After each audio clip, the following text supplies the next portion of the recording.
Louvado seja nosso Senhor Jesus Cristo, para sempre seja louvado. Caros irmãos, uma alegria estarmos aqui juntos, mais uma vez em nosso canal no YouTube, para darmos início, a mais uma série temática de formação aqui no nosso canal.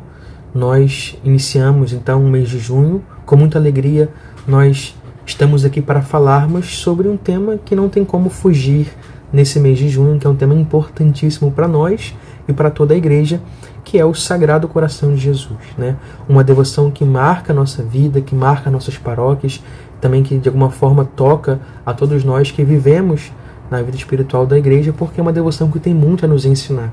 Então nós falaremos sobre essa devoção aqui no canal ao longo do mês, abordaremos questões diferentes em cada vídeo, são muitas formas de falarmos sobre essa devoção, Infelizmente nós não conseguiremos esgotar tanto o tema ao longo dos vídeos, mas eu acredito que é possível a gente tocar em temas importantes, temas fundamentais, para nós entendermos um pouco mais sobre essa devoção e também para nós crescermos nessa devoção, que certamente tem um bem enorme a fazer em nossas almas. No vídeo de hoje nós temos então como primeiro tópico, a origem da devoção ao Sagrado Coração de Jesus.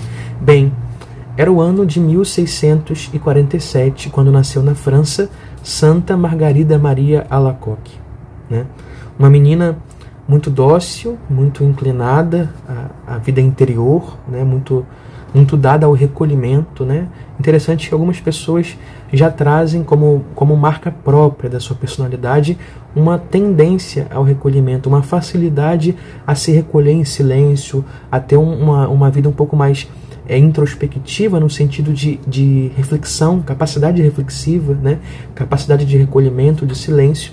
E ela era uma dessas crianças.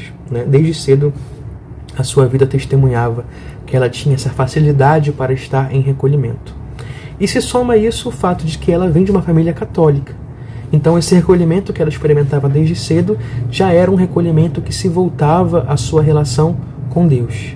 Então, desde muito nova, Santa Margarida Maria já fazia uma experiência de intimidade com Deus.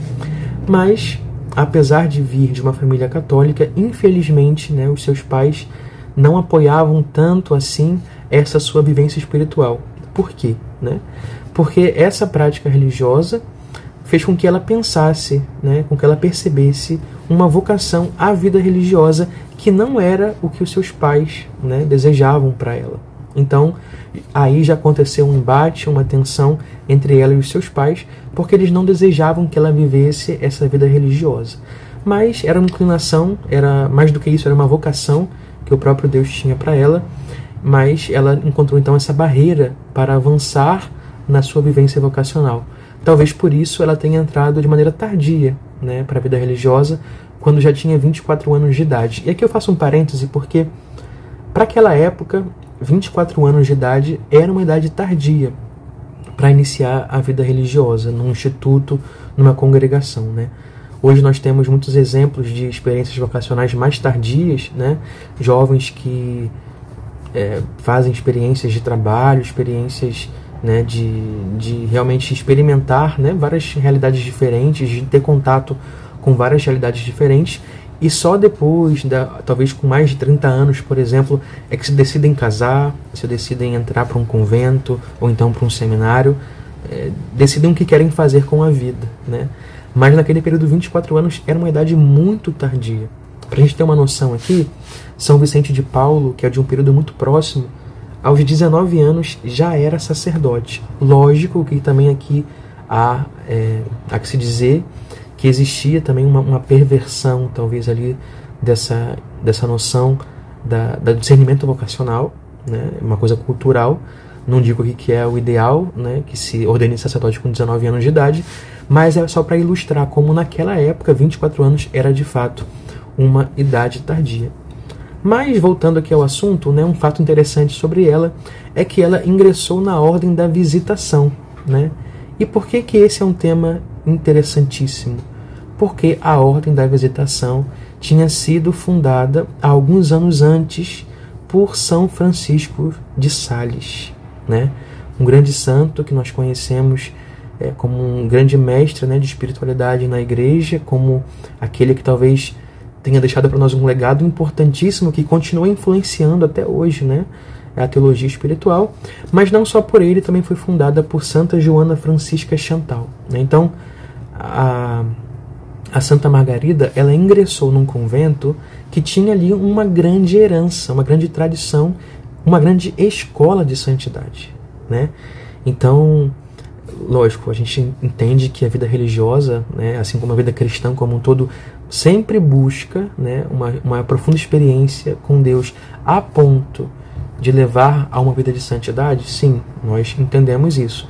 Mas o fato daqueles dois, né, aquelas duas figuras, né, São Francisco de Sales e Santa Joana, de fato viverem um testemunho muito forte de santidade, né, confere a essa ordem fundada por eles um carisma muito, muito específico, né, uma profunda escola de espiritualidade. É interessante que a França, como um todo, naquele período, naquele século, viveu uma profunda experiência de santidade, né? Nós falamos aqui desses dois santos, mas poderíamos também citar, por exemplo, São Vicente de Paulo, que já foi dito, né? E também Santa Luísa Marilac, né? A obra que fizeram juntos também, fundando ali os Lazaristas, as Damas da Caridade, um trabalho excepcional na França, um crescimento espiritual gigantesco por causa desses homens e mulheres, também São João Eudes. Então, num período de 50, 60 anos, a França teve muitos santos, né? Muitos santos. E Santa Margarida, ela cresce nesse contexto, né? de uma escola, como eu dizia, uma tradição muito forte de santidade, né? Que talvez favorecesse com que ela, inserida nesse ambiente, também pudesse desenvolver em si própria, né, esse caminho de santidade. Mas nós sabemos que quando a Igreja, né, historicamente, tem grandes santos, é porque também tiveram grandes desafios, né? E aqui nós entramos num tema importantíssimo, porque no mesmo período em que a França teve tão grandes santos, né, como esses que foram citados, a França também teve Cornélio Jansênio. E quem que foi Cornélio Jansênio, né? Jansênio era um bispo, né, que escreveu uma obra chamada Augustinus, uma obra em que ele discorria ali sobre a teologia agostiniana, sobretudo sobre o tema da graça, da salvação, né? E aí o Jansênio, na sua teologia, ele acabou desenvolvendo ali uma ideia errônea sobre a graça, uma ideia errônea sobre a salvação, né? Ele defendia, sobretudo, que algumas pessoas eram predestinadas para o céu e outras predestinadas ao inferno. Então, essas pessoas que foram predestinadas ao inferno, Deus não daria a elas uma graça suficiente para que elas pudessem ser salvas, né? Então, percebam que Jansênio, né, ele, de alguma forma, tinha uma teologia muito afinada com a teologia protestante, sobretudo a teologia calvinista, né? Então, nós temos ali também nesse período uma revolução, uma reforma protestante. Então, eram vários fatores eclesiais, históricos, que tensionavam aquela relação que ela vivia também com a sociedade de sua época, né? Mas o fato é que a Igreja condenou essa teologia de Jansênio como uma grande heresia, né? Então, o jansenismo, como nós conhecemos, foi então pelo Papa, né? Inclusive poucos anos antes do nascimento de Santa Margarida Maria, já era uma doutrina condenada pela Igreja. Então, ela viveu um pouco desse contexto, um pouco dessa questão, essa dualidade entre uma escola de santidade e uma heresia que tomava a França com muita força, né? Porque o jansenismo, ele tinha consequências práticas, porque ele levava as pessoas a olharem para Deus e não confiarem na misericórdia de Deus, mas de Deus como um tirano, Deus como um julgador, né? Então, é fácil aqui a gente fazer uma conexão de como a devoção, né, ao Sagrado Coração de Jesus, ela surge como uma resposta a uma França que vivia ali uma grande dificuldade espiritual por conta do jansenismo, né? Nós sabemos que Santa Margarida, ela não foi a pioneira da devoção. O próprio São João Eudes, né, antes dela já celebrava a festa do Sagrado Coração de Jesus, mas Deus quis, né, através dela, usar a voz dela, usar essa disposição interior que ela tinha de uma intimidade com Deus, para comunicar ao mundo, né, aquilo que Deus queria conceder à humanidade e à igreja através da devoção ao Sagrado Coração de Jesus. Então Deus escolheu essa grande santa para que fosse um canal da sua misericórdia, para que nos mostrasse como que a devoção ao Sagrado Coração de Jesus poderia fazer bem à igreja, como de fato nós temos visto ao longo dos séculos quantos frutos espirituais a igreja colhe a partir disso.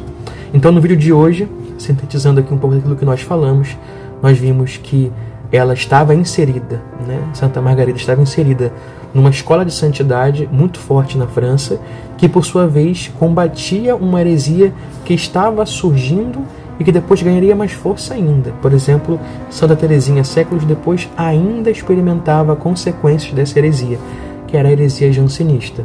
E no meio deste grande duelo entre a misericórdia divina e a concepção humana de que Deus não podia ser visto como misericórdia, mas acentuava a sua justiça divina em detrimento da misericórdia, Deus então concede à igreja essas revelações, né, essas experiências místicas a uma grande santa para nos fazer conhecer, né, a profundidade, o amor e a misericórdia do seu Sagrado Coração.